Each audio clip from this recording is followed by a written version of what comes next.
The story takes place during the reign of Emperor Huizong of the Northern Song Dynasty in the Qinghe County of Dongping Prefecture, Shandong Province. In this location, there was a handsome and charming scholar, tall and robust, with a carefree disposition. What's particularly notable is that he came from a wealthy family. Now, let's introduce our protagonist, Ximen Qing, and let him share his family background with all of you. Hello, dear listeners, I am the protagonist of this story, and my name is Ximen Qing. I'm 26 years old. My father's name was Ximen De, with De signifying a high-ranking official. My old man used to trade medicinal herbs in Yunnan and Sichuan, and after a few years, he made a fortune. He opened a large herbal medicine shop right on the main street of Qinghe County. Our family now occupies a 5-room storefront with 7 inner courtyards. We have many servants, maids, and handmaids, and they're all exceptionally beautiful. Our household boasts a multitude of livestock and animals. In modern terms, you could say I'm a typical second-generation rich. Of course, I'll be modest. While we may not be the wealthiest in Qinghe County, we're undoubtedly well off. Unfortunately, my parents passed away early, and I am their only son. When my parents were alive, they doted on me endlessly, allowing me to do as I pleased. So, during those years, I wasn't too keen on studying. I preferred to roam the streets. Especially after both my parents were gone, I took to gallivanting in Qinghe, seeking pleasure and engaging in various pursuits. Moreover, I knew that as a man, I needed to stay in good shape. I even learned some martial arts. As for indulging in the vices of society, such as drinking, whoring, gambling, and smoking, I was well versed in all of them. I was quite the gambler.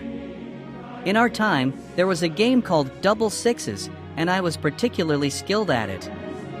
Throughout my years in Qinghe, I made many friends in society, but enough about that. I need to find one of our maids now. Dear listeners, this is our story's protagonist, Ximen Qing. As Ximen Qing mentioned earlier, he roamed society, and he had a group of close friends. One of them, who appears most frequently throughout金瓶梅, is named Ing Boju. He originally hailed from a family that owned a silk and satin shop in Qinghe County, but they suffered losses, and he ended up working in a brothel. Because of this, he's commonly referred to as Inghuazi, meaning the flower boy, throughout the county.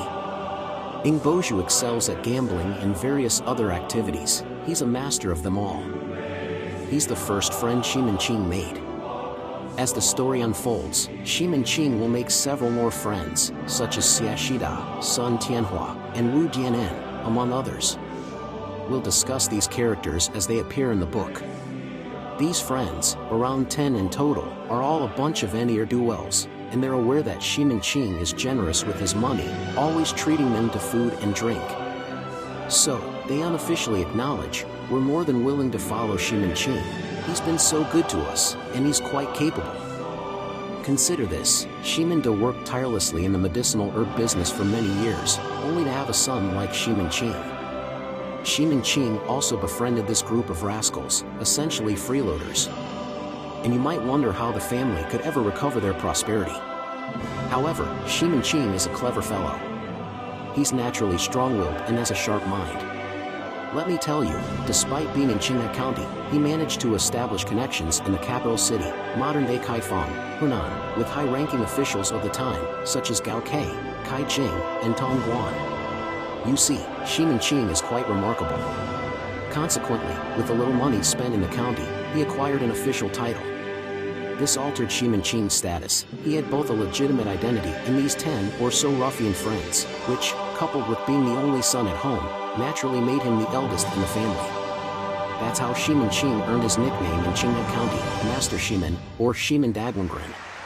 Now, you might be wondering, how many wives does Ximen Qing have, and does he have any children? Dear listeners, please stay tuned for the next episode.